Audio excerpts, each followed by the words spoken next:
Tell me your doubts. आज का अपना शनिवार का सत्र, जिसको सेशन बोलते हैं, क्वेश्चन एंड आंसर्स, इनके प्रश्न और उत्तर का कैसे ये सत्र अपना रहता है। मेरे को आश्चर्य लग रहा है, सबके दिमाग में प्रश्न तो बहुत होते हैं, लेकिन प्रश्न लिखने वाले कोई नहीं होते। 3 चिट्ठी है टोटल, कितने? 6 दिन की 3 चिट्ठी, कितने? रोज की 1 चिट्ठी भी आए तो भी 6 चिट्ठी हो जाए। अनेक प्रश्न मन में लेकर हम बैठते हैं, अनेक प्रकार के डाउट हमारे मन के अंदर होते हैं। यहाँ पर तो ओपन डिबेट है, खुला सत्र। आप कुछ भी लिखो, नाम तो लिखना नहीं, किसने लिखा है, लिखकर भेजो, समाधान हो जाता है। भले ही गौतम साधु को सब कुछ आता था, सर्वाक्षर सन्निपाती उनके पास ज्ञान था, फिर भी छोटी छोटी बातों के अंदर परमात्मा को प्रश्न करते थे। अपने लिए नहीं करते थे, सामान्य सभासदों के लिए, ताकि उन प्रश्नों के द्वारा अनेक जीव बोध पाए, अनेक जीव समित्व, देशवृत्ति, सर्ववृत्ति, चारित्र आदि का प्राप्ति करके आगे बढ़े। उस आशय से उनका ये सत्र होता था, हर जगह प्रश्न ही प्रश्न। हम शायद गौतम साधु से भी ज्यादा विद्वान हो गए, किसी के मन में कोई डाउट ही नहीं होता है। बहुत अच्छी बात है। तो इधर ही आ जाना चाहिए, मस्त जगह खाली है। हाँ, जिसको क्वेश्चन नहीं होता तो केवली होते हैं। कौन होते हैं? क्वेश्चन नहीं होते वो कौन होते हैं? केवली होते हैं। एक शिष्य गुरु के पास न्याय शास्त्र का अध्ययन करता था, बहुत होशियार था। गुरु भगवान ने उसको ग्रंथ दिया, पढ़ लिया,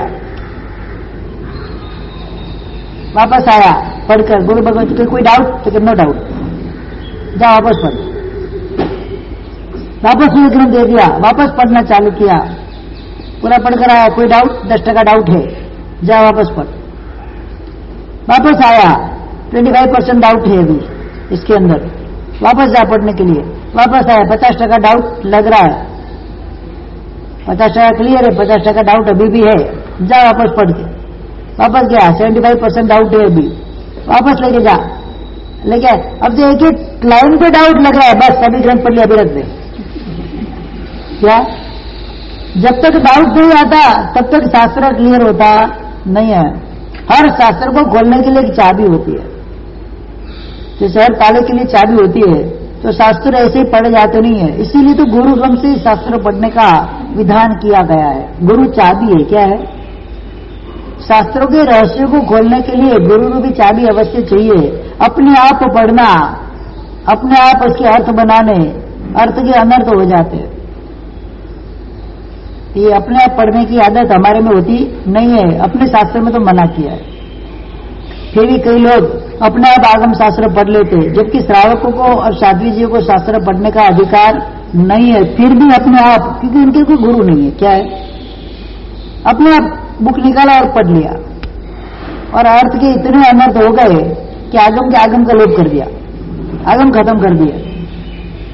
इस हिसाब से एक गुरु परंपरा जो आती थी, गुरु पारतंत्र भाव जो था, वो खत्म हो गया। यहाँ पर अपना प्रश्न का सेशन चल रहा है, परमात्मा के सामने सामयिक के क्यों नहीं करने का। भगवान के सामने बैठकर सामयिक कर सकते हैं कि नहीं कर सकते? कर सकते कि नहीं? क्यों नहीं कर सकते?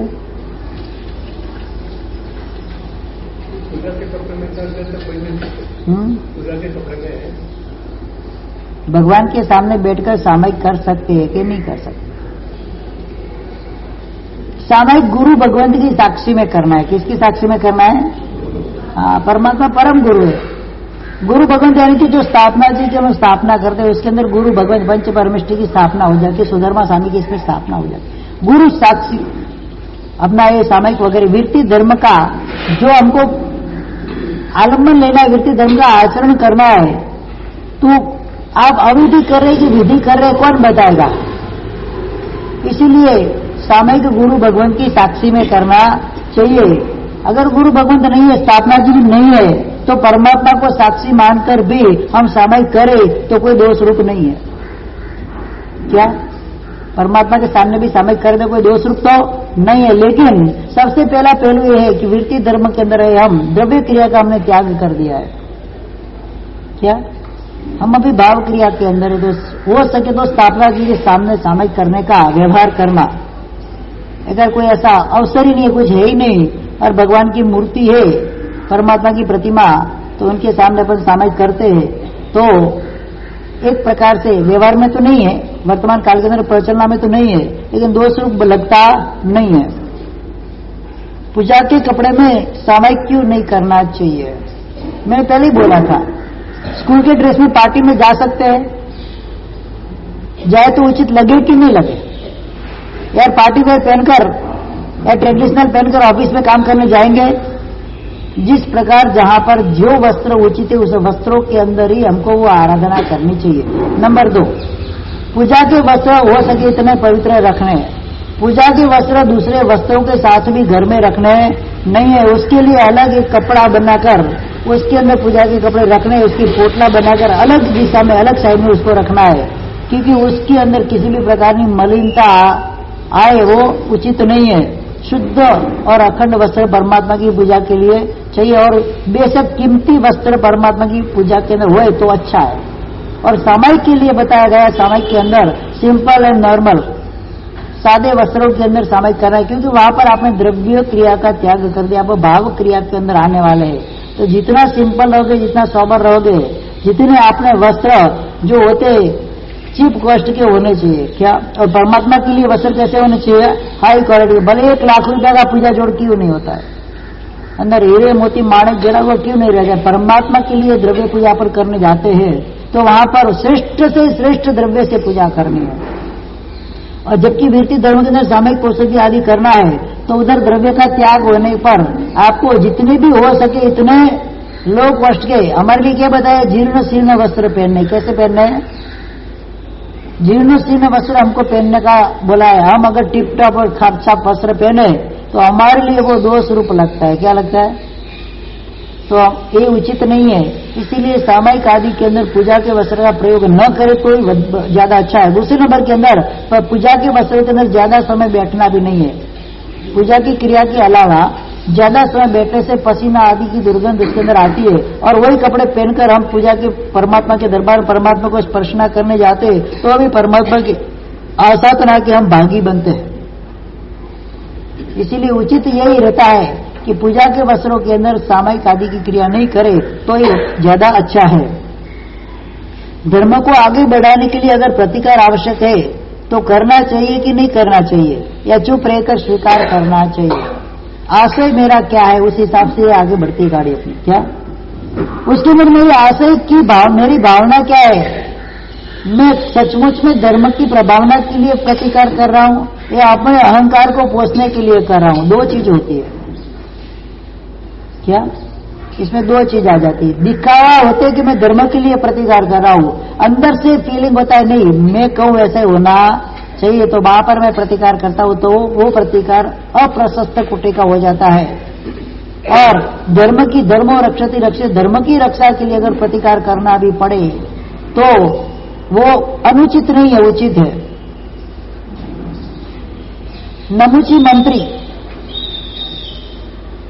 नमुची मंत्री राजा चक्रवर्ती का जो मंत्री था, जैन धर्म का कट्टर द्वेषी था। उस समय राजा के पास उसने बोला कि मुझे 7 दिन का चक्रवर्ती पना चाहिए, 7 दिन का राज्य चाहिए। चक्रवर्ती के पास प्रसन्न के कारण हुआ था, और उनके भाई थे विष्णु कुमार जो संयम लेकर साधना कर रहे थे।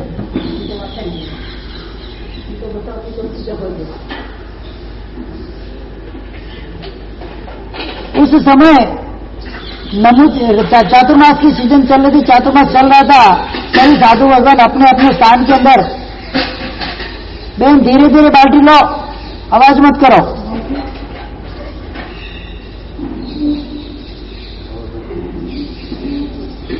नमुची मंत्री राजा के पास पूरा राज्य ले लिया उसने। चक्रवर्ती 6 खंड का राज्य किसके पास आ गया? अभी 7 दिन के लिए या 3 दिन के लिए उसने मांग लिया राजा के पास कि मुझे ये राज्य चाहिए।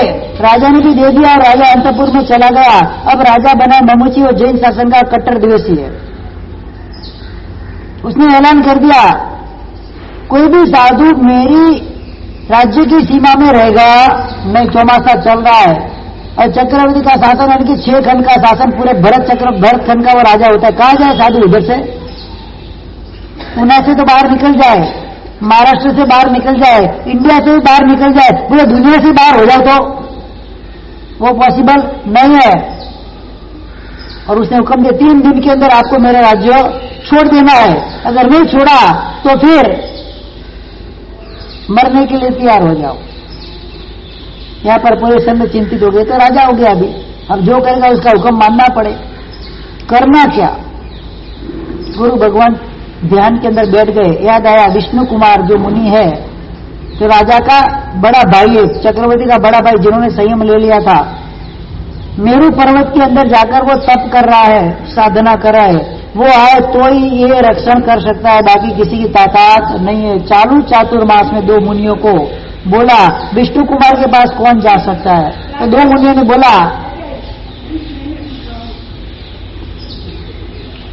2 मुनियों ने बोला हमारी उधर तक जाने की शक्ति, आने की शक्ति नहीं है। तो गुरु भगवान ने बोला तुम जाओ उधर, विष्णु कुमार तुमको वापस लेकर आएगा। उनके पास झंकाचरण लब्धि थी। 1 कदम के अंदर सीधा पहला कदम उठाए, सीधा मेरू के ऊपर चला जाए, 1 कदम में यहां से चल के सीधा मेरू के ऊपर चला जाए, इतनी शक्ति विष्णु कुमार के अंदर थी। साधु भगवान आकाश मार्ग से निकले, चालू चातुर्मास की सीजन है, विष्णु कुमार के पास गए। विष्णु कुमार ने सोचा कुछ ऐसा अगाध कारण होगा, तब जाके गुरु भगवान ने संघातक को मेरे पास भेजा है। विष्णु कुमार अपने ध्यान, उनके ध्यान में बैठे, ध्यान पूरा किया, बोला किस प्रयोजन से आना हुआ है, क्योंकि ऐसी ऐसी घटना घटी है। ठीक है चलो मैं आता हूं। दोनों को उठा लिया कंधे पे विष्णु कुमार ने, 1 कदम रखा सीधे कहां पर, जहां पर आना था वहां सीधे पहुंच गए।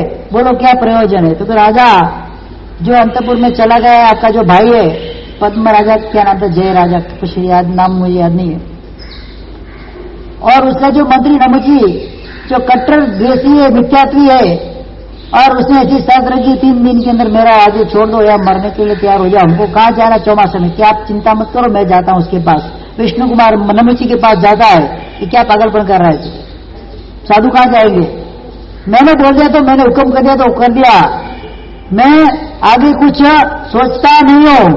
आपको या तो मरने की तैयार हो या तो मेरा राज्य की सीमा छोड़ दो। ठीक है, फिर भी तेरे पास कुछ मांगता हूं। तो बोल क्या मांगता है? मुझे आपको थोड़ी साधु को रहने की जगह दे दे। क्या बोला? विष्णु कुमार ने बोला साधु को रहने के लिए तेरे राज्य में थोड़ी जगह दे दे, उसी जगह में सब साधु रहेंगे। तो मैं ठीक है 3 कदम जगह देता हूं। कितनी जगह? 3 कदम जगह के अंदर हजारों की संख्या के अंदर साधु, करोड़ों की संख्या के अंदर साधु कहां से रहेंगे? तो ठीक है मंजूर है। विष्णु कुमार ने बोल दिया मुझे मंजूर है। लब्धिदारी थे अणिमा और गरिमा लब्धि। गरिमा लब्धि मतलब शरीर को मेरू पर्वत से भी ऊंचा बना दे, 1 लाख योजन का मेरू और ऊपर प्लस इतना शरीर मनुष्य। वैक्रिय शरीर से मैंने कल बताया था वैक्रिय लब्धि क्या होती है। विष्णु कुमार ने बढ़ना चालू किया, 1 लाख योजन का मेरू ऊपर चढ़ता गया। सूर्य चंद्र ग्रह नक्षत्र तो 700-800 योजन में आ गए। उनकी गति भी बंद कि बीच में तो शरीर आ गया, नया मेरू खड़ा हो गया है बीच में। तो बढ़ता गया क्रोधावेश में आ गया विष्णु कुमार। अब इसको छोड़ना नहीं है। वहां पर सिद्ध गंधर्व बोलते हैं, किन्नर वगैरह, अप्सरा वगैरह विष्णु कुमार के आवेश को शांत करने के लिए मधुर ध्वनि से उनको बोलती है कि भाई आप शांत हो जाओ, आप मुनि हो, आप शांत हो जाओ, आपको क्रोध करना जरूरी नहीं है। आप क्यों क्रोध करते हो? क्रोध में आकर अपना संयम क्यों हार रहे हो? उनको समझा रहे। ये तो अभी शासन की रक्षा की दाद चढ़ी हुई है। पूरा शरीर बढ़ाया, 1 कदम रखा जम्बूद्वीप की पूर्व दिशा में, जगती के ऊपर लवण समुद्र के पास, दूसरा कदम रखा दूसरी पश्चिम दिशा के अंदर, पूरा जम्बूद्वीप कवर कर लिया। 2 कदम में तो पूरा जम्बूद्वीप कवर कर लिया। इसमें भारत क्षेत्र तो आएगा। अब नमूची को बोले तीसरा कदम कहां रखू बोल के, 3 कदम की जगह दी थी ना तुम्हें, बोले तीसरा कदम कहां रखू? पूरा जम्बूद्वीप तो मैंने कवर कर लिया है। कुछ बोला नहीं, लात मार के उसको उठा के लवण समुद्र में डाल दिया। नमूची मंत्री वाय पर खत्म हो गया। विष्णु कुमार ने क्रोध किया, प्रतिकार किया, भयंकर कोटि का राजा का प्रतिकार किया उसने। वो प्रतिकार प्रशस्तता के लिए था। किसके लिए था? धर्म की रक्षा के लिए था, सम भगवंतों की रक्षा के लिए था। और उनके अंदर वो शक्ति थी, सही सामर्थ्य जय एवं। क्या बताया है? अगर आपके अंदर सामर्थ्य है तो आपको प्रयत्न करना चाहिए। कोई भी व्यक्ति देव द्रव्य आदि का भक्षण कर रहे, साधारण द्रव्य आदि का भक्षण कर रहे हैं, हम खाली देखते, हमारे में उसको रोकने की ताकत होने पर भी अगर हम नहीं रोकते तो हम गुनहगार हो जाते हैं। खाली श्रावक नहीं, साधु भी गुनहगार हो जाते हैं। आचार्य भगवान भी होते हैं, अगर उस द्रव्य को हानि की उपेक्षा करता है, अगर आचार्य भगवान सामर्थ्य होने पर भी नहीं बोलते तो उनको भी नरक गति में जाना पड़ता है, वो भी अनंत संसारी बन जाते हैं। सामर्थ्य नहीं है, हमारी शक्ति नहीं है, हमारे पास कोई पावर नहीं है, हमारी कोई सुनने वाला नहीं है, तो वहां चुप रहना आवश्यक है। अगर सामर्थ्य है तो सामने लड़ना भी चाहिए। फिर शासन के अंदर शासन की हानि कतई मान्य नहीं है, धर्म की हानि कतई मान्य नहीं है, धर्म द्रव्य की हानि कतई मान्य नहीं है। तो हमारी अगर शक्ति है, हमारा अगर सामर्थ्य है तो हमको अवश्य में वहां पर लड़ना चाहिए। अगर हम नहीं लड़ेंगे तो हम भी नरकगामी हो जाएंगे, इसीलिए लड़ना आवश्यक है वहां पर। यहाँ पर बताया तो चुप रहकर अगर अपने अंदर सामर्थ्य नहीं है तो चुप भी रहना जरूरी है। अगर सामर्थ्य है, लड़ने की ताकत है तो, और स्पष्टता के लिए हम लड़ रहे तो उसके अंदर दोष रूप नहीं है। विष्णु कुमार ने इतना किया, नमुची मंत्री को मारकर लवण समुद्र के अंदर डाल दिया, फिर भी उनको प्रायश्चित के रूप में मात्र एक एरिया भी, क्या है प्रायश्चित? एक एरिया भी कर लो, आपका प्रायश्चित हो जाएगा। क्योंकि वहां पर प्रशस्तता थी, धर्म की रक्षा का उनके ऊपर जवाबदारी, जिम्मेदारी वो निभा रहे थे। वो कोई किसी को मारने की चेष्टा नहीं थी, उनका आशय किसी को मारने का नहीं था। उसको पहले समझाया, साम दाम दंड भेद चारों नीति से उसको समझाया, नहीं समझा फिर दुष्ट को दंड देना भी अनिवार्य होता है। तो हमारे अंदर सामर्थ्य तो उस दुष्ट को दंड देकर उसका निकाल वहां से करना जरूरी है। निकाल कर दिया ताकि हमेशा के लिए पृथ्वी के ऊपर से दुष्ट जो दुष्ट था वो मिट गया और साधु भगवंतों को रहने के लिए आसानी से जगह मिल गई। फिर उन्होंने अपने भाई राजा को भी समझाया क्यों ऐसा अनर्थ करने के ऊपर तुले हुए थे। आपकी भी गलती है, आपको पता है इसको राज्य देने के मेरे पास उसने वरदान लिया था कोई कारण से, पहले वरदान के स्वरूप में से मांगा तो मुझे देना जरूरी था, तब मैंने दे दिया, मैंने मेरा फर्ज निभाया, तुमने तुम्हारा फर्ज निभाया। विष्णु कुमार मुनि वहां से निकलकर वापस अपने स्थान में मेरु पर्वत के ऊपर जाकर तप आदि करने की आराधना में लग गए। इतर शास्त्रों के अंदर भी ये बात आती है, 3 कदम वाली, वामन का रूप बनाया था, विराट का रूप बनाया था, सब ये उन्होंने जोड़ दिया है सब। उस उधर भी विष्णु कुमारी मानते हैं, विष्णु भगवान विष्णु का अवतार मानते हैं उसको। ऐसा नहीं था, विष्णु कुमार की ये बातें घटना है, अपने शास्त्र के अंदर तादृश रूप से उसका वर्णन किया गया है। तो इसमें कोई दोष लगता नहीं। अगर हमारा आशय शुद्ध है, हम अगर मन से, वचन से, काया से अगर हम पवित्र है, वर्ष हमारे धर्म द्रव्य की रक्षा है यार, हमारे शासन की रक्षा के अंदर हम लगे हुए, तो वो कोई दोष रूप लगता नहीं है। उसके अंदर उल्टा कर्म की निर्जरा होती है। धर्म की रक्षा करने के लिए, धर्म की रक्षा के बल पर हम कर्म निर्जरा करके हमारा सिद्ध जल्दी से शीघ्र मोक्ष में भी पधार सकते हैं। कर्म प्रबल होता है कि कुंडली प्रबल होती है? किसको मानते हो आप, कर्म को कि कुंडली को? सबसे पहला मेरा प्रश्न आपको है, जिसने भी प्रश्न किया है उनके लिए, आप कर्म को मानते हो कि कुंडली को मानते हो? मानते किसके हो? पहले वो जब चाहिए ना मुझे, तब भी बताऊंगी कौन प्रबल है। हाँ, कर्म को मानते हो, कुंडली की प्रधानता है। ग्रह नक्षत्र हमारे जीवन पे असर करते हैं। चंद्र प्रज्ञप्ति के अंदर बताया गया मलयगीश्वरी महाराज ने कि ग्रह नक्षत्रों की भी मनुष्य के जीवन पर असर होती है। नहीं होती ऐसा नहीं है। 3 ग्रह नक्षत्र की चाल भी कर्म के हिसाब से चलती है। किसके हिसाब से? अशुभ कर्म का उदय होता है तो अशुभ ग्रह उदय में आता है, शुभ कर्म का उदय होता है तो अशुभ ग्रह भी अपना काम कर सकता नहीं है। और अशुभ कर्म का उदय है तो किसी की शुभ कुंडली होती है तो वो कुंडली भी उसके लिए अनर्थकारी सिद्ध हो जाती है।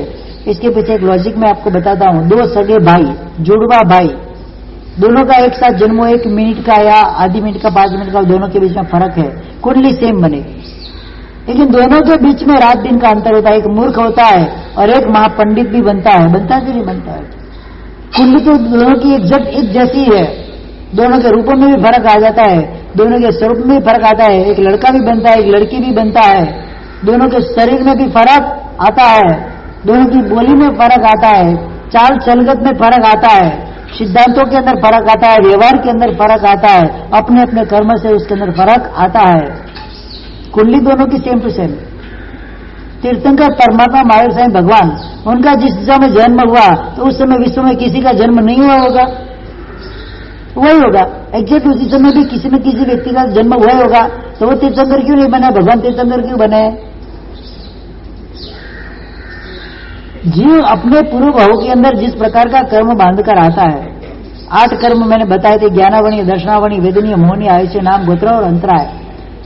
8 कर्म की मूल प्रकृति 8, उत्तर प्रकृति उसकी कितनी होती है? 158। इसमें सबसे ज्यादा प्रकृति नाम कर्म की होती है। शरीर नाम कर्म, अंगोपांग नाम कर्म वगैरह वगैरह, रूप वगैरह मिलता है नाम कर्म के उदय से मिलता है। तो किसी का नाम कर्म जोरदार होता है, शुभ नाम कर्म का उदय होता है, शरीर अच्छा मिलता है। किसी का नाम कर्म शरीर नाम कर्म वीक होता है तो शरीर उनको अच्छा रोगी भी मिलता है, अच्छा मिलता नहीं है। तो अलग अलग प्रकार से कर्मों के उदय से व्यक्ति के जीवन के अंदर अलग अलग घटनाएं घटती है। ग्रह दशा प्रबल है नहीं है ऐसा नहीं है, अपने कार्य पे अपने स्थान पर ग्रह भी प्रबल है, अपने स्थान पे कर्म भी प्रबल है। किसी एक को लेकर पकड़ के बैठ जाओगे तो चलेगा नहीं। कर्म को शुभ कर दो, ग्रह दशा को पलट भी सकते हैं, और वही व्यक्ति अगर अशुभ कर्म करे तो ग्रह दशा जो एकदम नॉर्मल होती है वो प्रबल हो जाती है। तो दोनों के हिसाब से दोनों चलते हैं और दोनों अपने अपने जगह पे प्रबल ही है। निगोद से लेकर संगी पंचेंद्रिय जीव ब्रह्मांड के अंदर नड़ते, फिर भी मनुष्य को ग्रह कुंडली क्यों नड़ती है? क्योंकि सबसे ज्यादा कोई जीव किसी को नड़ता नहीं है, अगर नड़ता है तो मनुष्य सबको नड़ता है। क्या गाय भैंस घोड़ा चिड़ी चिड़ी किसी को नड़ती है? आकर अपने काम करते हैं, वो किसी को नड़ते नहीं है। अरे मनुष्य एक ऐसा प्राणी है जो सबको नड़ता है। 6 के 6 जीवने का को नड़ने वाला कौन है?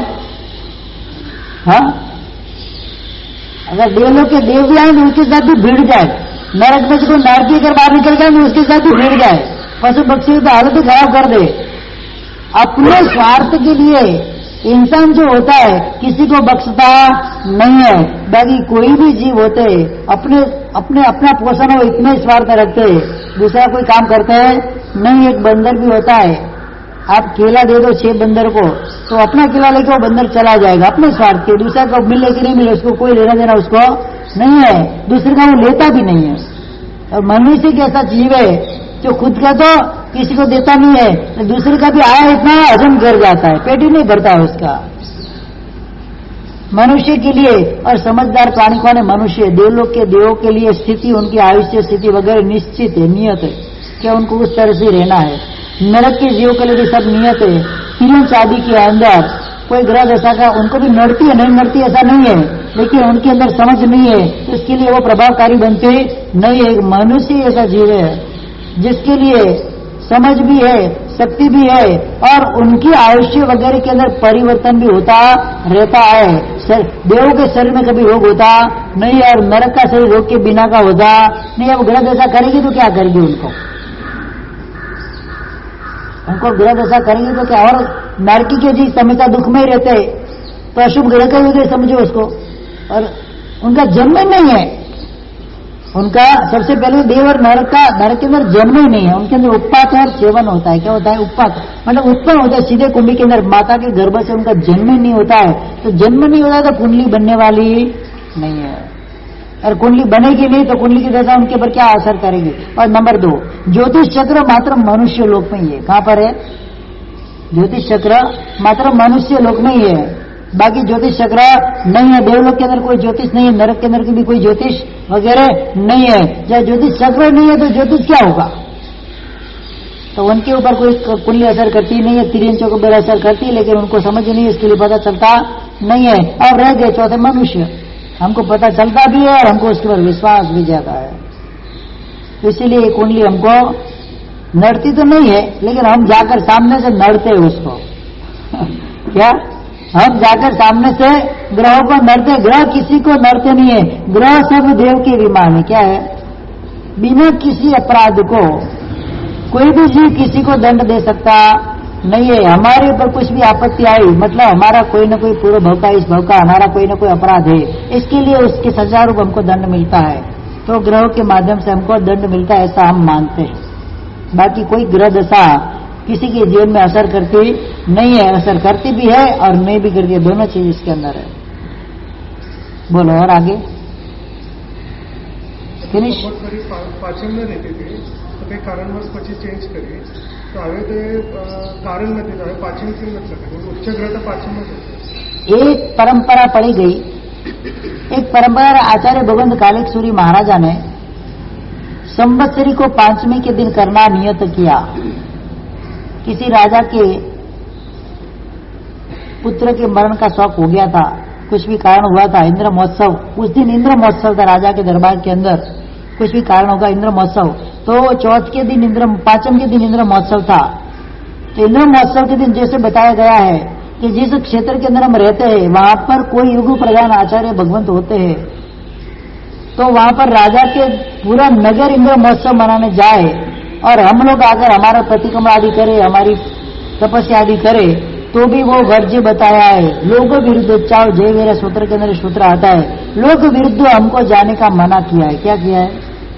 तो उस समय ये परंपरा 5वीं की छठ तो होती नहीं है, 5वीं ओलंग मतलब लांघनी तो जाती नहीं है। तो अब करना क्या?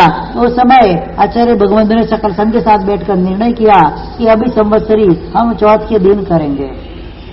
तो वहां से एक परंपरा बढ़ गई अपनी, और युग प्रधान थे उन्होंने किया है, तो सभी को उस समय मान्य था और सभी ने मान्य भी कर दिया था। इसी हिसाब से अपनी तथागत परंपरा के अंदर वर्तमान काल के अंदर संवत्सरी चौथ के दिन होती है। 5वीं दिन वाते सुने होय विराधक नियमा, चैत्यवंदन के अंदर परिश्रम के विराट चैत्यवंदन के अंदर उसके बात बता दिए। तो 5वीं के ये नहीं, पर 5वीं सर्व समान चौथे भव बीरु मुनि मान से बाकी वरिया ना थे। परिश्रम पर्व के चैत्यवंदन के अंदर ये बात बता भी दी है। तो उस हिसाब से सुबह वीर विजय महाराज ने बता दिया है। तो उस हिसाब से वर्तमान काल के अंदर संवत्सरी 5वीं के नहीं होकर चौथ के दिन करने की प्रणाली का हमारे तथागत समाचारी के अनुसार, देवसुर तथागत समाचारी जो है वर्गच वगैरह, उस समाचारी के अनुसार वर्तमान काल के अंदर चौथ के दिन संवत्सरी का प्रावधान रखा गया है और वही परंपरा से चालू है। इसके अंदर फेरफार करने का हमको कोई अधिकार नहीं है। कोई युग प्रधान आचार्य भगवंत आए तो ही उसके अंदर फेरफार करने का उनको अधिकार है, और किसी को उसके अंदर चेंजेस लाने का अधिकार नहीं है। और दूसरे नंबर के अंदर शास्त्रार्थ रूढ़ी बलियों से, ऐसा बताया है, शास्त्रों से भी रूढ़ी यानी कि परंपरा बलवान होती है। शास्त्र से भी परंपरा जो होती है वो बलवान होती है। तो बलवत्ता उसकी मानकर जो परंपरा चली आ रही है उस परंपरा के अनुसार हमको चलना चाहिए। हमारी नई पाड़ी हुई परंपरा चलती नहीं है। मेरे संघ की हमारे साथ ये परंपरा है, तुम्हारी संघ की नहीं। सकल संघों की जो परंपरा है उस हिसाब से हमारे संघ की भी परंपरा होनी चाहिए। बोलो। हाँ हाँ,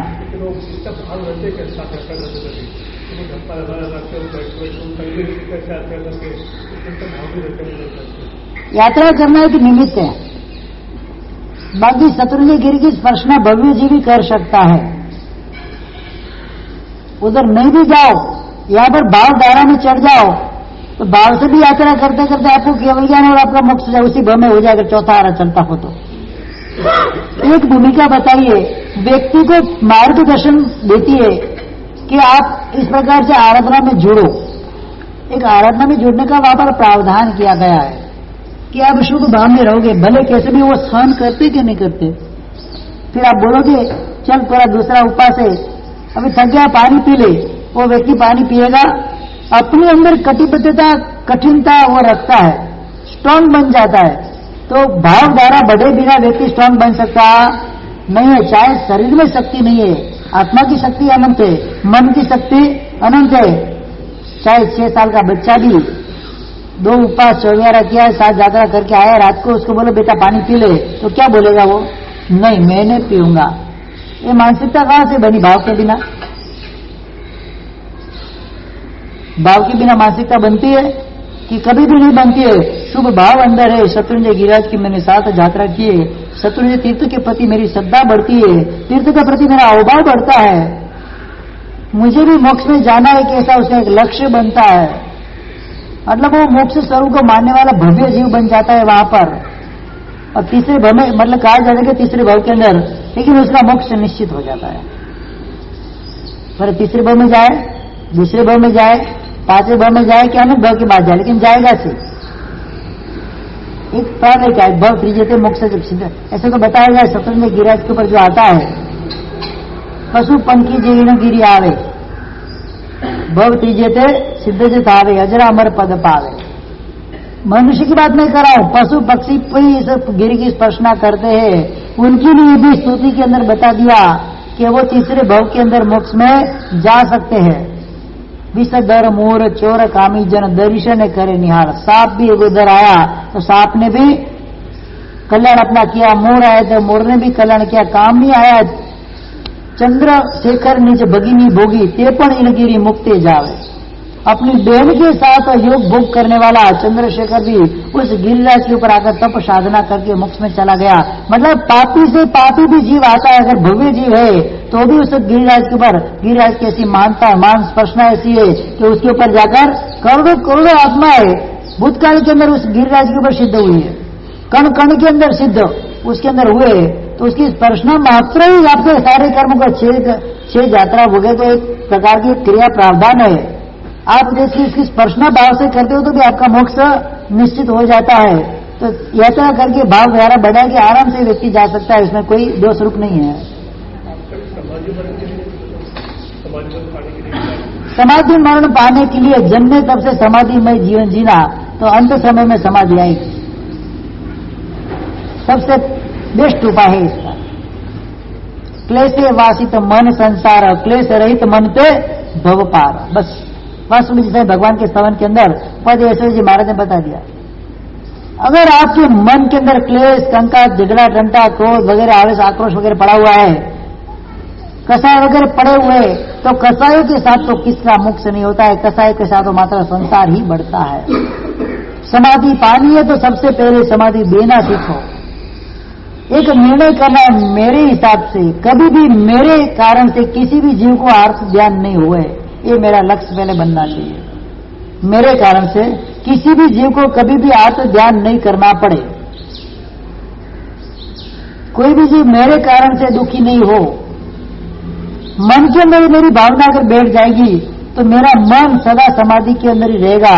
अगर जीवन पर समाधि रखिए तो मरणांत समाधि मरणम आपको मिलेगा ही मिलेगा, इसमें कोई दो मत दो राय नहीं है। पिक्चर का कोई अच्छा भाग्य रहेगा तो पिक्चर का कोई अच्छा भाग्य रहेगा, उसका भाव अच्छा है तो भावना में ला सकते हैं। कौन? पिक्चर का गीत, सिनेमा का कोई गीत भाव गीत वैसा भावना में ला सकते हैं? नहीं गा सकते, अपने यहाँ राइट नहीं है उसका। आपके अंदर उसके अंदर भावधारा है, दूसरा उसको फिल्म का गीत समझकर गाएगा तो दोष रूप बन जाएगा। जावयाचे वासवा तावयाचे परिसरा, जावयाचे परिसरा तावयाचे वासवा, आचार्य सूत्र का यह पाठ है। जितने भी आश्रम स्थान दुनिया के अंदर है सबकी सब परिश्रम के स्थान है, और जिससे जितने भी परिश्रम के स्थान है यानी कि कर्म के बंध के जितने स्थान है उतने ही कर्मों को तोड़ने के स्थान है, और जितने कर्म को तोड़ने के स्थान है उतने कर्म के बंध के स्थान है। इसके एक भी स्थान ज्यादा है कम नहीं है। चौरी के अंदर बैठा हुआ गुण चंद्र, पृथ्वी चंद्र गुणसार, गुणसार सृष्टि शादी के लिए बैठा हुआ है, 8 कन्या का हाथ में लेकर बैठा हुआ है, शादी के मंडप में बैठा हुआ है। शादी का माहौल कैसा होता है, रात का कि विराट का? कैसा होता है? रात का। रात के माहौल में भी गुणसार सृष्टि को केवल ज्ञान की प्राप्ति होती है। वो परिश्रम आश्रम का स्थान था, वो उनके लिए परिश्रम का कर्म के बंध का स्थान था, जो भावधारा के अंदर चढ़े और कर्म के मोक्ष का स्थान और के कर्म की मुक्ति का स्थान उनके लिए बन गया। और कोई जीव शुभ स्थान के अंदर बैठा बैठा भी कर्म का बंध करता है। जैसे विनय रत्न साधु की बात आती है, संयम लिया था, आशय था उदय राजर्षि को मारने का। क्या? तो छुरी कटारी हमेशा साथ में रखता है, जब चांस मिले उसको मार। उनका नाम ही विनय, इतना गुरु भगवंतों का विनय करे, इंगित आकार को समझकर इतनी सेवा करे। एक बार उदयन राजर्षि वहां पर आए थे, राजा उदयन उद्यान करे औषध करने के लिए, वहां मौका देखा और रात्रि के अंदर गला काट के उनका चला गया। छुरी वहां पर छोड़कर सुबह आचार्य भगवान ने देखा ये उद्धत शिष्य निकला, मारकर चला गया, शासन की हिलना नहीं हुई। आचार्य भगवान ने भी अपने गले में छुरी लगा दी और खुद भी मर गए। दोनों लाशें सुबह पड़ी मिली, पता चला ये शिष्य काम करके गया है। तो उनके लिए जो परिश्रम का स्थान था, कर्म को तोड़ने का स्थान था, जो संयम स्थान, वो भी उनके लिए क्या बन गया? नरक का स्थान बन गया, उनके लिए आश्रम का स्थान बन गया। तो किस धारा के अंदर हम चल रहे, किस भाव के अंदर चल रहे, किस माहौल में बैठे, वो दोनों चीज सब चीजें अपने भावों की पर मान्य करती है। भावों की प्रधानता वहां पर बताई गई है। बोलो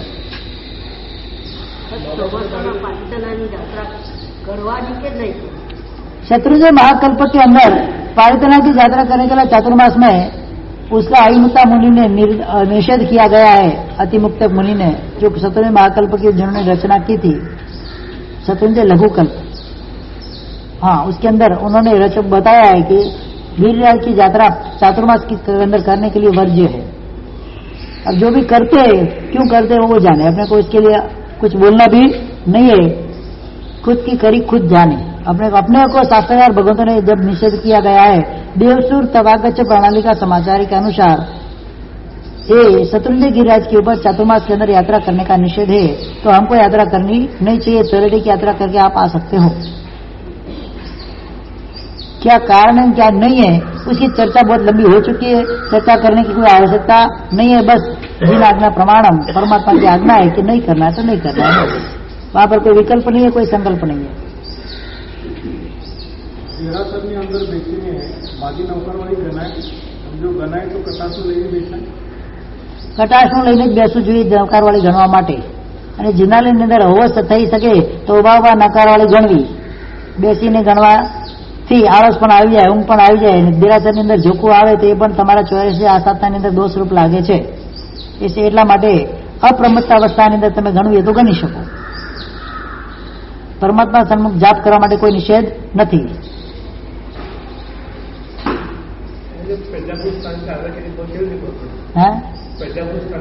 આપણે બધા પહેલા ગુણ સ્થાને કે છીએ, કારણ કે મિથ્યાર્થ અવસ્થામાં છીએ।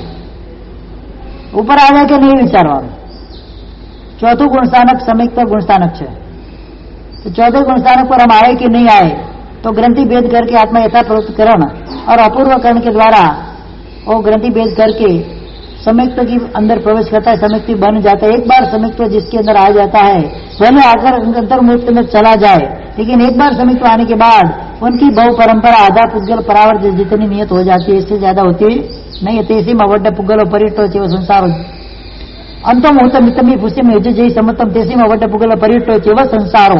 नव तत्व के अंदर बात बता गई कि जिस व्यक्ति ने, जिस जीव ने अंतर्मुक्त मात्र भी समित दर्शन की स्पर्शना कर ली किसी न किसी भाव के अंदर, तो उनके लिए मात्र आधा पुद्गल परावर्त काल संसार के अंदर भ्रमण करना बाकी रह जाता है, इससे ज्यादा होता नहीं है। कारण संयुक्त का उत्कृष्ट काल, संयुक्त का उत्कृष्ट वीरा काल कितना है? आधा पुद्गल परावर्त काल। तो संयुक्त आने से पहले हमारे जीव ने आधा जो अचर्मावर्त काल नहीं, चर्मावर्त काल भी आधा पूरा कर, चर्मावर्त काल तो निकल गया, चर्मावर्त काल तो, और चर्मावर्त काल निकलने के बाद चर्मावर्त काल भी हमने आधा पसार कर दिया। बाद में ही संयुक्त होता, उसके पहले होता नहीं है, क्योंकि संयुक्त एक बार स्पर्शना होने के बाद जब दूसरी बार आता है तो उसके बीच में आधा पुद्गल परावर्त काल का उत्कृष्ट काल बताया गया है। तो इसके पहले संयुक्त प्राप्त कर सकता जीव नहीं है, और संयुक्त प्राप्त करने के बाद मैक्सिमम आधा पुद्गल परावर्त काल उसका बाकी रहता है।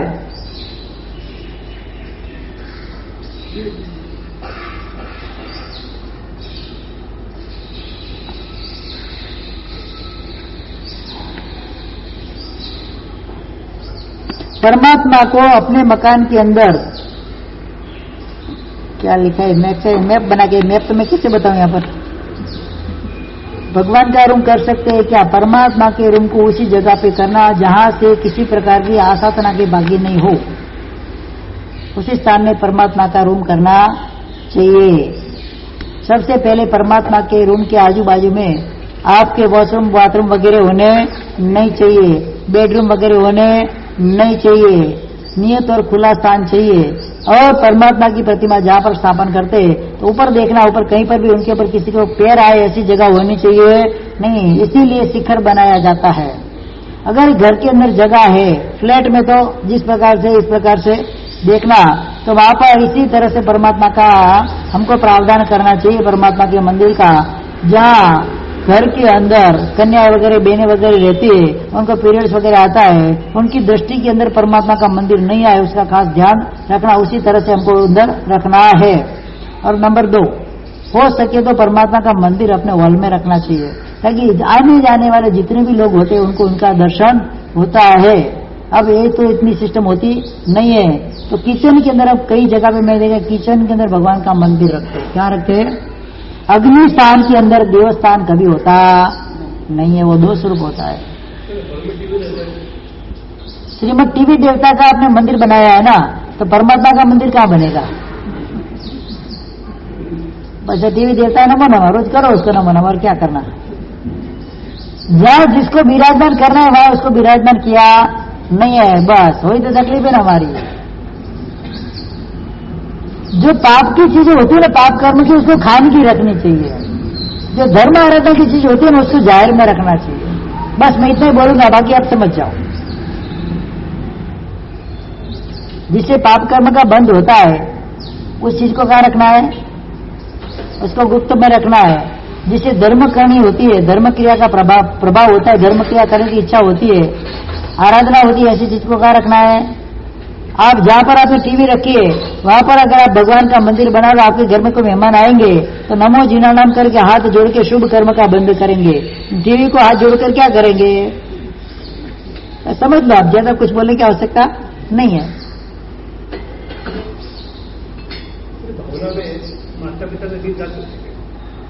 भावना किसके लिए है और कहां पर है? क्षेत्र और द्रव्य क्षेत्र काल भाव देखकर हमको ये कार्य करना चाहिए। फिर बोले एनिवर्सरी में तू मैंने भगवान एक वरदान आपी दे, गाना चाहिए कि नहीं गाना चाहिए? भगवान के वरदान ही बारदान दे दिया मैंने देर को, क्या पूरी जिंदगी निभा उसको। तो वहां पर जहां पर जिस प्रकार से द्रव्य क्षेत्र काल भाव की दृष्टि से जो भी जहां पर उचित लगे उसी तरह से हमारा व्यवहार होना चाहिए। लोक निंदा की पात्र नहीं बने, इस प्रकार का हमारा हर जगह पे व्यवहार करना धर्म क्षेत्रों के अंदर उचित है। तो उसी हिसाब से हमको चलना, इसीलिए सब समझना है कि कब क्या करना चाहिए। इसीलिए तो बताया ना, परमात्मा की वाणी, जिन वचन, जिन शासन की सबसे अहम जो भूमिका होती है तो परमात्मा की वाणी, प्रवचन, उनके माध्यम से जीवों को प्रतिबोध होने की वर्तमान काल के अंदर ज्यादातर संभावना रहती है। इसीलिए क्या करना चाहिए? जहां पर जिन वाणी का श्रवण होना हो, जिन वाणी का कथन होता है वहां पर जाकर हमको श्रवण करना चाहिए, ताकि हमारे डाउट्स क्लियर हो जाते हैं।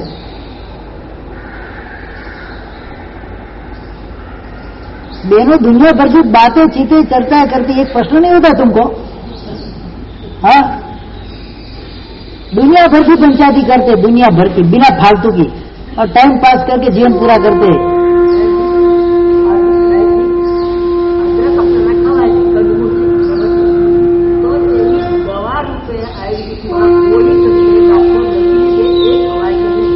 અદરકનો પ્રયોગ કરાતો નથી, પણ અદરક સુકાઈને સૂંઠ બની જાય અને સૂંઠના પાવડર દ્વારા જે પણ દવા બની જાય, જે પણ દવા બને છે એ ખાવામાં કશો વાંધો નથી.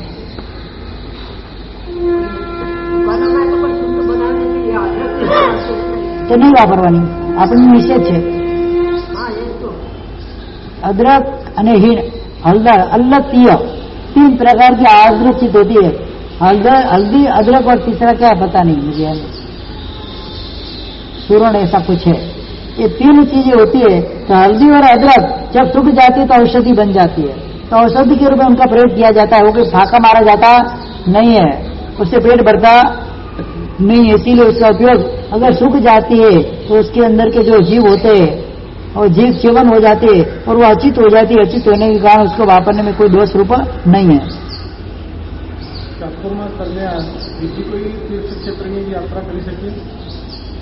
ચાતુર્માસ દરમિયાન થઈ શકે તો ઘરની બહાર નીકળવાનું નહીં. कृष्ण महाराजा ने नियम હતો. कृष्ण महाराजा को नियम था चातुर्मास के दौरान अपने राजमहल से बाहर नहीं जाना. कुमारपाल महाराजा को नियम था चातुर्मास के दौरान अपने नगर से बाहर नहीं जाना. तो यात्रा करने का प्रावधान तो है ही नहीं. चातुर्मास अभ्यंतर आराधना के लिए, बाहर इधर उधर घूमने डोलने के लिए 8 महीने है. इधर जाओ ना, कौन मना करता है? પૂનમ ભરવા જે લોકો શંખેશ્વર જાય છે ये पूनम भरने कोई यात्रा करने नहीं जाते, स्वार्थ के लिए जाते, और स्वार्थ से किया हुआ धर्म कभी फलित होता नहीं है। भौतिक सुख देता, आध्यात्मिक सुख के लिए वो कार्य करता नहीं है। पूनम को क्यों जाना? बीज को नहीं जा सकते, आठम को नहीं जा सकते, छठ को नहीं जा सकते, पूनम को क्यों जाना? परमात्मा के आप भक्ति करने जाना है ना, तो पूनम को क्यों जाना? उसको महत्व क्यों देते हो? परमात्मा की भक्ति सर्वकाल की जा सकती है, कभी भी कोई तिथि उसके अंदर बाद रूप नहीं है, दोष रूप नहीं है, तो पूनम को क्यों जाना? तो ये मिथ्यात्व का पोषण भी इसके अंदर, बाह्य रूप से मिथ्यात्व का पोषण भी अंदर हो जाता है। हमारे शास्त्र के अंदर ऐसी कोई भी विधि विधान बताए गए नहीं है, ये तो हमने पाड़ी हुई हमारी परंपरा है कि गुरुवार को माणी भद्र के उधर जाओ, पूनम भरने जाओ, कोई दसम भरने जाते हैं, कोई पूनम भरने जाते हैं ना। तो ये सब बातें हमारे शास्त्रों के अंतर्गत संगत नहीं है। तो उस हिसाब से हमको देखकर ध्यान रखकर चलना चाहिए। जो चीज का विषय हम करते हैं वापस बोले करना चाहिए कि नहीं करना चाहिए? अब क्यों करना? जो प्रावधान है नहीं अपने शास्त्रों के अंदर जिस चीज का, तो उसके अंदर हमको आगे बढ़ने की आवश्यकता नहीं, तो उसके अंदर प्रश्न भी नहीं उठने चाहिए। और बोलो, इतने सारे फल है, बहुत सारे फल है, सिर्फ आम को ही ज्यादा इम्पोर्टेंस है कि आद्रा आम को बंद, आद्रा के लिए आम बंद करना, बाकी सब फल तक ही नहीं आता है, तो सिर्फ आम को ही इम्पोर्टेंस है कि आम फलों का राजा है। मेरे जैसे को नहीं भाता, बाकी सबको भाता है। एक प्रावधान होता है चतुर्मास के दरमियान सर्व फल का त्याग होना है। क्या? चातुर्मास के दरमियान श्रमण श्रमणी भगवंत के लिए खास बताया है, प्रलंब बोलते हैं। क्या बोलते हैं संस्कृत के अंदर? प्रलंबादि का त्याग करना है, 4 महीना फल का त्याग करना है। तो आर्द्रा नक्षत्र जैसे बैठ गया, वहां से हमारा चातुर्मास वर्तमान, मतलब आर्द्रा मतलब बारिश का नक्षत्र है, वहां से बारिश चालू हो जाती है। तो उसके अंदर जो आम वगैरह के जो फल रहते हैं उसकी नियत सीजन रहती है, उसके बाद उसके अंदर जीव उत्पत्ति चालू हो जाती है। जीव उत्पत्ति चालू होने के कारण से प्रावधान है कि उसको बंद कर देना चाहिए। जैसे ही आद्रा की बात नहीं है, जब भी पहली बारिश आए तब से आम को बंद कर देना चाहिए, सीजन की। हाँ, ऐसी चालू बारिश में सीजन की पहली बारिश आए तो जाके आम बंद कर देना चाहिए, उसके बाद खाना नहीं चाहिए। आद्रा की काला जामुन जनरल, हाँ, काला जामुन अभी काला जामुन तुच्छ फल के रूप में माने जाते हैं, वो खाने के योग्य नहीं है, क्योंकि उसके अंदर फेंकने का ज्यादा होता है, खाने का कम होता है। बोलो,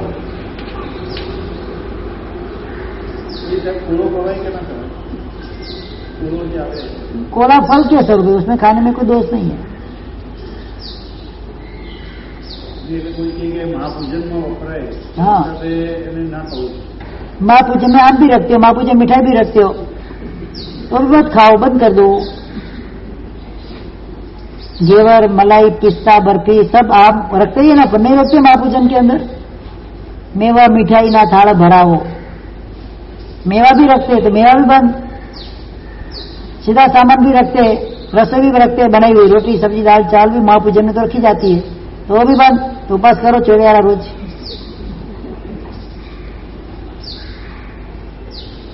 कहां से सब मान्यता आती पता नहीं है। खाली घोड़ा क्यों नहीं, बस कि घोड़ा नहीं खाना महापूजन में रखा जाता तो घोड़ा, वो तो खुशी खुशी खाते। तो बेचारे एक फल को क्यों आप ऐसा करते हो? कोई ऐसा प्रावधान नहीं है कि नहीं खाना चाहिए। पूजन वस्तु अलग है, वर्तमान में वपराश की चीज अलग है। पूजन में 8 प्रकारनी मिठाई રાખવાની છે। 8 नहीं 64 प्रकारनी। 8 से एक मिठाई 8 दूसरी से 8 मैं क्या बोला, 64 अलग अलग प्रकार की भी रख सकते। अपन बाजार की तो आए पचे ये खपे के तो घरे बने लाओ। घरे एक जाने पसाव। हाँ, तो जे बने लाવીને મૂકવાની, બજારની ન લાવી તો ઘરે બનાવીને લાવવાની ને મૂકવાની, કોણ ના પાડે? इसके लिए कोई दोष रूप नहीं है। बाजार की हो सके तो नहीं लाए तो अच्छा ही है। अगर नहीं हो सकती, घर के हमारे अंदर एक प्रमाद घुस गया है प्रमाद के कारण हम नहीं कर पा रहे तो हमारे लिए दोष रूप है। और लाना नहीं लाना वो दोष रूप नहीं है, लेकिन हम पहले प्रमाद के कारण हम कार्य नहीं करते, वो हमारे लिए क्या बन जाता है, दोष रूप बन जाता है। तो अपने लाडू बनावे चौसठ રાખવાના, એ લાડુ 64 વાક્ય તો હાલે ચાલે। छना की मिठाई खानी चाहिए। छना छना छना क्या होता है? तो दूध को फाड़ के जो जैसे अपन क्या रसगुल्ला बनता है, छीना, हाँ, एक दिन उसी दिन चलती है, उसी दिन बना उसी दिन हाँ, खा। बस दूसरे दिन वासी हो जाती है। पर वो जो पानी जो गरम गरम जो नाले में जाता है तो उसका दोष नहीं लगता। नाले में मत डालना, वो पानी क्या करेगा? जो पी जाना।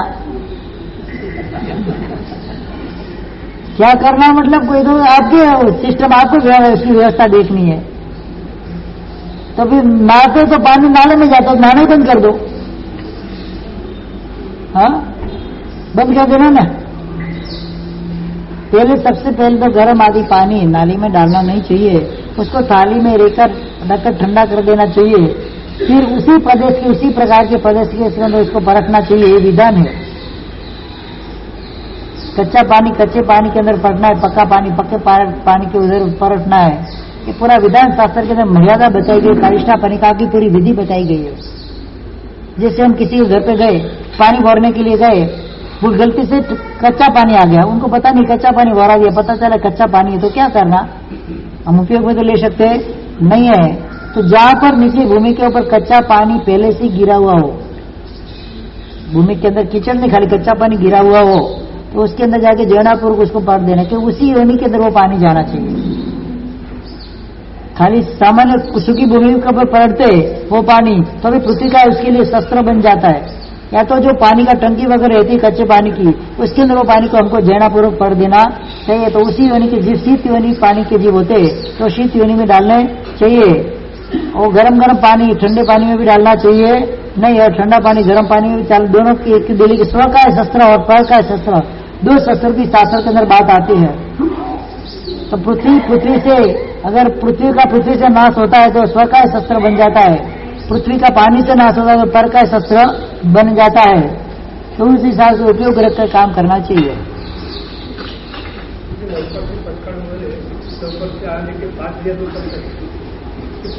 ट्रेन आने के बाद स्टेशन पर जाना, या तो ट्रेन जाने के बाद स्टेशन पर जाना। चलता है कि नहीं चलता है? बोलो, नहीं चलता है ना। पचकांड का प्रावधान प्रतिक्रमण के दरमियान 6 आवश्यक हम करते हैं। इसके अंदर सामायिक 24 वंदन, प्रतिक्रमण, पचकांड और कायसल। 5वां आवश्यक कौन सा है? पचकांड का आवश्यक है, आवश्यक और पचकांड। 6वां आवश्यक पचकांड का है। 6 आवश्यक के अंदर पचकांड आता है तो उसी समय पचकांड लेना चाहिए। सूर्योदय के पहले पचकांड लेना चाहिए। और सूर्यास्त के जो बाद का पचकांड होता है सूर्यास्त के पहले लेने चाहिए। सूर्योदय के बाद का जो पचकांड है सूर्योदय से पहले लेना चाहिए, ऐसा प्रावधान है। अब आप 9 बजे उठते हो और नवकाशी का पचकांड लेके नवकाशी करते हो तो आपकी प्रमाद है, आलस है, वो कोई गुण रूप नहीं है। वो पचकांड भी निकल गया कब का, ट्रेन तो निकल के पुणे से बॉम्बे पहुंच गया, अभी स्टेशन पे पहुंचे हो, कहाँ कैसे चलेगा? फिर जाके स्टेशन मास्टर से लड़ाई करते हो, मेरे को ट्रेन में मेरे को ट्रेन क्यों चली गई? ऐसा नहीं होना चाहिए। उचित समय पर उचित कार्य करना है। लगता है अगर 6 बजे सूर्योदय हो जाता है, हाँ, 6 बजे के पहले पचकार लिया, हाँ, अगर 6 बजे के पहले पचकार नहीं लिया तो उसके बाद में अब 6:30 बजे लिया तो भी दोष रुकता ही। आवश्यक के काल के अंदर आवश्यक का पचकान करना चाहिए। फिर आप आपकी मर्जी से करो, थोड़ी चलता है, उसका लाभ नहीं मिलता, लेकिन जितना मिलना चाहिए इतना नहीं मिले।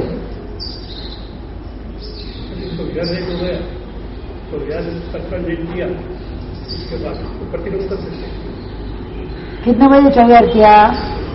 सूर्यास्त के बाद आप प्रतिक्रमण करो।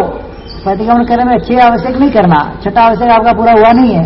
खाली प्रतिक्रमण सुनो बैठे बैठे, सुनने में कोई दोष रूप नहीं है।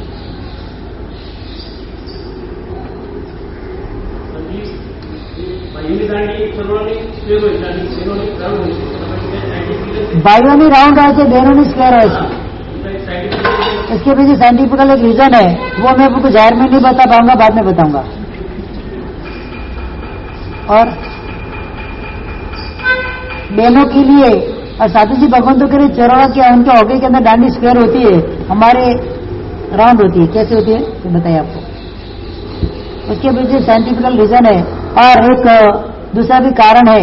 उस कारण के हिसाब से वो जाहिर में बता पाऊंगा नहीं आपको, इसके लिए आपको सुनना है तो बाद में मिलना मेरे को।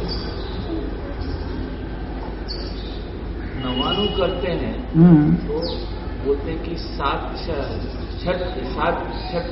छठ दो अठम करी यात्रा चाहिए या सात यात्रा करके एक छठ करके 7 यात्रा। नवाणु यात्रा के अंदर दरमियान 7 छठ दो अठम तपस्या करी चढ़िए गिरी वरिए यात्रा नवाणु करिए, इसके स्तवन के अंदर ये बात आती है। 7 छठ और 2 अठम उसके दौरान आपको नवाणु यात्रा पूरी करनी है। वो चीज अलग है, वो दोनों अलग है। 7 छठ और 2 अठम तपस्या उसके अंदर होनी चाहिए। 7 छठ यानी कि 7 2 14 और 6 20 दिन की आपकी आराधना उसके दौरान आपको करनी है। 7 छठ और 2 अठम ये प्रावधान है इसके अंदर, नवाणु यात्रा के अंदर बताया गया है। अलग अलग क्रिया सब 108 प्रदक्षिणा वगैरह, अम्बिल का तप, पानार का बचका ऊपर जाकर लेना, ये सब विधि विधान से चलता है। उस हिसाब से चलना है अपने को।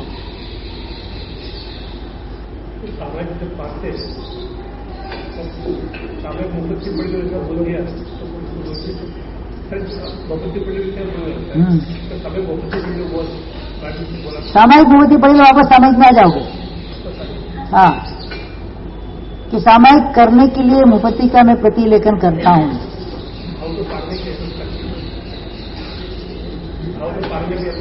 भाव पारने के तो आपका अनुपयोग हुआ ना, अनुपयोग दोष रूपी होता है ना। उपयोग पूर्वक का धर्म होता है, उपयोगी धर्म, अनुपयोगी धर्म, बस सीधे से बात है। कोई भी धर्म क्रिया उपयोग पूर्वक की होनी चाहिए, बिना उपयोग को नहीं चलता है।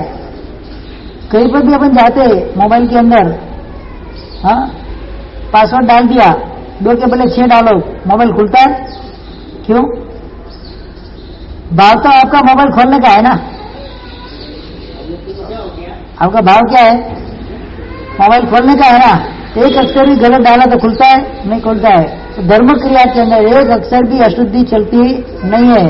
अधिक या ज्यादा मात्रा, अधिक या कम मात्रा के अंदर अचक्रम, यक्रम, पयनम, विनयनम, घोषिनम, जोगिनम, पूरे 32 दोष बताए। कितने भाषा के सूत्रों के कितने दोष है? 32 दोष बताए गए। ये 32 प्रकार के दोष को टालकर सूत्र बोलने हैं। जम वैदम अचमेलम इनक्रम अचक्रम पयनम विनयनम घोषिनम जोगिनम सुटुदिनम विटुपजम, पूरे 32 दोष की सर्कल बताई गई है। उस 32 दोष को टालकर सूत्र बोलना चाहिए। उच्च स्वर से भी ज्यादा लाउडली बोलना नहीं है, एकदम मध्य स्वर से भी बोलना नहीं है, मध्यम स्वर से बोलना है, तालबद्ध रागबद्ध बोलना है, ज्यादा कम अक्षर बोलना नहीं है। कोई तो वंदित सूत्र बोलते हैं तो तीसरी लाइन तो बोलते नहीं। कई जनों को मैंने देखा वंदित सूत्र बोलते ना फास्ट, तो तीसरी लाइन तो आती ही नहीं अंदर। कई गाथाओं के अंदर तीसरी लाइन गायब, सीधी चौथी लाइन आ जाती है। तो वो अशुद्ध सूत्र बन गए। अशुद्ध सूत्र बोलना नहीं है। बोलो, अभी आज का समय तो होने आया है।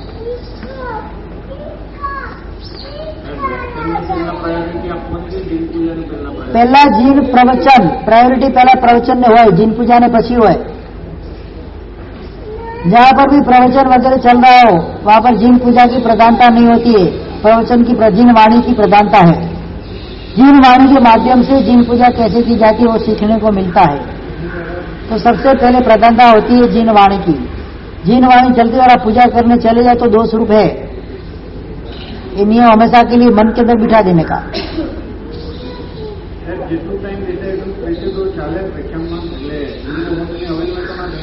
गुरु भगवान જેટલો ટાઈમ બેસે એટલે બેસવાનું.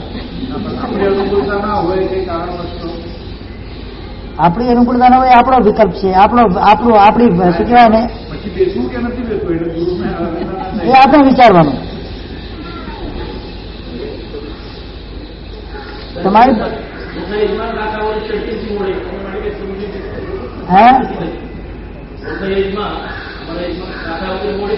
હું તમને આજે ગાળ બોલું, પરમ દિવસે યાદ રહેશે કે નહીં રહે? એક જ વખત સાંભળી છે, યાદ રહેશે કે નહીં રહે? કઈ એજમાં? 100 વર્ષે, 50 વર્ષે? એટલે યાદ શક્તિ છે तो गाता कब न चढ़े? प्रयत्न नहीं, प्रयत्न होगा तो गाता चढ़ जाएगी, नहीं क्यों चढ़ेगी? कुमारपाल महाराजा 60 साल की उम्र में धर्मपाल 70 साल की उम्र में व्याकरण सीखे। कितनी एज थी बोलो?